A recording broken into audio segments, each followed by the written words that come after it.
Assalamu alaikum and welcome to Quiet Reflections. I'm so glad that we've made it to episode number 6, and I'm so glad that I've built a community where so many of you have joined me on my podcast, as this is not just a podcast but it's an entirely way of life where we discuss together on how to deep dive into self-growth and development and ensure personal success, either it's financial, professional, emotional, or physical.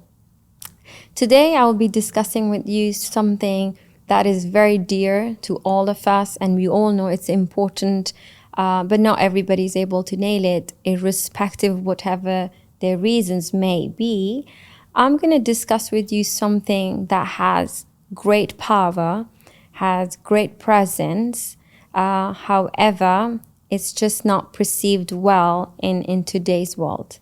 You've got it right, our fashion, our clothing. Think about it this way. When you enter a room or anywhere that you enter or make a presence, usually you're not talking to everybody there other than probably people that you say or you see them or you know them or you just pass by and wave a hello. But people see you, or like it or not, they are listening to you as they see you, your body language and how you present yourself.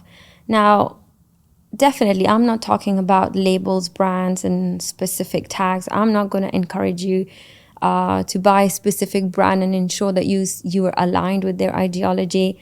But fashion in general, as in what it is and how that affects us in our daily lives, it is unfortunate that we don't see many big nations that currently has major powers in so many capacities, either it's governmental or military or other parts of, technology or science or art. But we don't see a lot of people focusing on how dressed they are. Imagine when you see an article about Jeff, the person behind Amazon, do you think he's wearing a turtleneck, a sleek jacket, and it's all by coincidence? Absolutely not.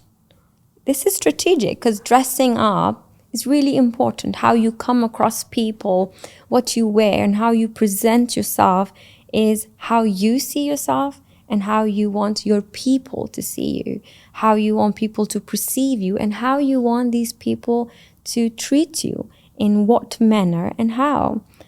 Now, every influential person knows this. Every strong person knows this. And that's where the game plays so well. And that's exactly where they set up the tone, because they come out so powerful in their appearance that you mentally, not knowingly or intentionally or whatever you call it, you tend to believe in them when they sit on a podcast and tell you how they make it, how they are making it, and how they will continue to make it. Somehow your mind is functioned to believe in them because it's the power of how they present themselves. Now, cultures are usually represented with fashion. It's a clear mirror.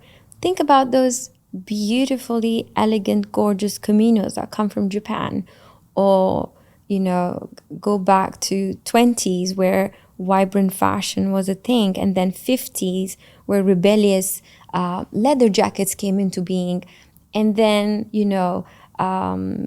fast forward, if you come to Middle Eastern streets, this sharp tailored amazing fabrics that we see with konduras and abayas. These are all cultures that represent themselves. I mean, I was very intrigued when I was watching one of the documentaries on the beadwork of the Maasai warriors. The warriors had intense beadwork on their bodies, and the more beadwork they had they were more conventional, or they were, how do I put it? The more beadwork they had on the body, the more strongly they were able to convince the opposition that he is a much stronger man. But the amount of work that's done on the body to represent a warrior, it's insane. So it's the entire fashion that puts us together. It's the entire fashion that allows other cultures to understand who are we, how do we represent ourselves and how do we identify ourselves? Fashion is not just a label. It's not a bigger brand that you have seen probably on TikTok or has become a trend and you just pick it up because it's just ideal for summers and it's ideal for winters. Yes, definitely fashion matters. I mean, I would not wear an all red to my office and I would not wear an all black to a dinner date. There is a fashion for everything, but I would definitely put a wardrobe together on how I see myself and how I want people to see me and how I want people to approach me.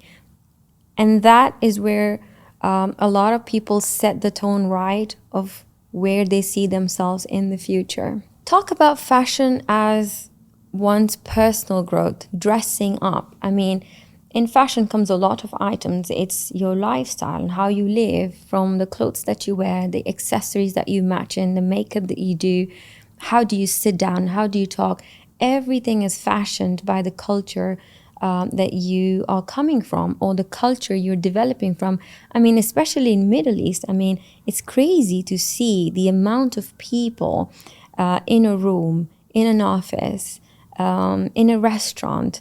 We see so much of diversity here, and it's a lot easier to pretty much judge who's coming from where because we could actually see their fashion reflect on their bodies, and it just gets a lot easier to identify people as in who is who. Have you ever been on a hot stop, like you're in a traffic signal and then it turns red and you park there and you see a lot of people passing by, right, left, center. You see so many characters, you see so many colors and different designs. You could actually tell, the person is probably working at a corporate office, the person is probably working at an agency, this person is probably just here to find themselves, this person is probably returning from a club, just woke up maybe. There's so much on the roads that we see. And where is that narrative coming from? It is drilling down on how people have presented themselves. Fashion is not just cultural symbolism. It's deeply personal. It is every single outfit that you put in, how it makes you feel, how do you see yourself in it. Have you ever prepared for a presentation or an interview and then you have looked for just the right outfit to ensure that you stand out? Because when you put that outfit, it just becomes your power pack. And suddenly you have this boost of confidence that you are prepared for what you're doing. You know what you're doing. You know how far you can go. And you know your value and you know how worth it you are, what's your worth and where do you stand and how competitive you are. You really define yourself with that outfit compared to a person. I mean, I clearly remember one time we were interviewing for a junior person in a corporate environment, although, and then I met this guy who comes in, great talent, knew so much about the Google AdWords and the double click and his experience with those bigger brands that he's done. But we were not able to hire the guy. We just couldn't, irrespective of the fact that there was insane talent available. We were not looking to groom someone. We were looking for someone that could actually present the brand, someone who knows how a corporate environment evolves, especially when it's focused towards luxury and lives a very chic lifestyle. So I remember that, I mean, I did ask him and I did see his CV, but someone very senior than me told him that there's a way that you need to present yourself when you enter an interview, when you meet people.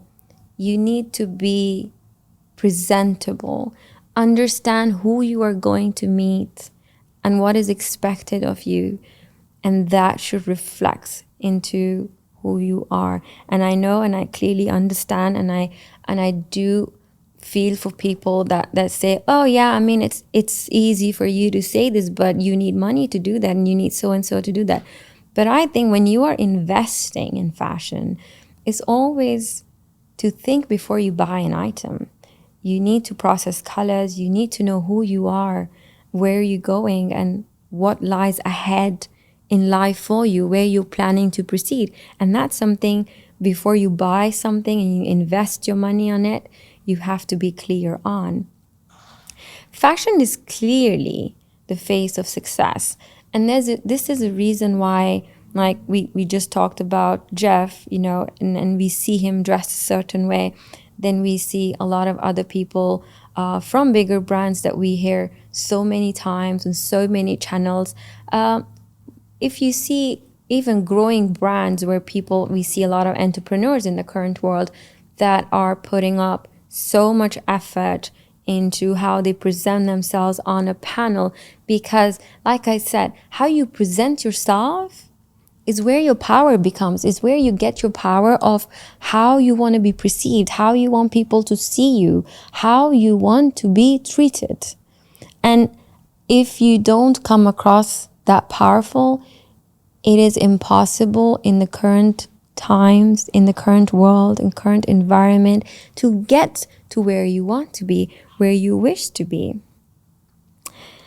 Fashion definitely shapes your personal growth because you feel good about it. It's not for the big, rich, and influential. It's for everyone. It's for everyone, the one who's just taken a step and just started, and the one who's already made it, and then looking into what is next for them. It is scary at all levels because growth is not easy. Processing growth is not easy. And when you have seen growth, it just gets even more scarier. It's really scary when you feel growth, when you see it, and when you're sitting there and you realize, I actually made it. That's me. I am the decision maker now. And then you do realize that a lot of that has come because how you present yourself. Social media, and right now you watching my podcast, a lot of that has to do with how me and many women out there and men out there who present themselves, who has the courage to come and sit in front of a camera. I tell you, it takes a lot of courage to be able to sit here and talk, although you don't have the whole world watching you, but you know the whole world will eventually. It all starts from knowing, how do you see yourself and how do you want people to see that in you? If it's power, if it's beauty, if it's your passion, it needs to reflect on your body, because really nobody's getting into your mind, into your brain, and your mind and your brain is not a visual, it's not visual enough for people to see where do you stand. There is no visual equivalent of your mind and your brain and your emotions.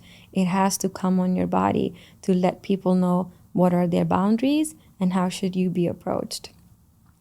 Before I close this, at the end, I would say it is the culture, the identity, and yes, it is a tool for personal and professional growth.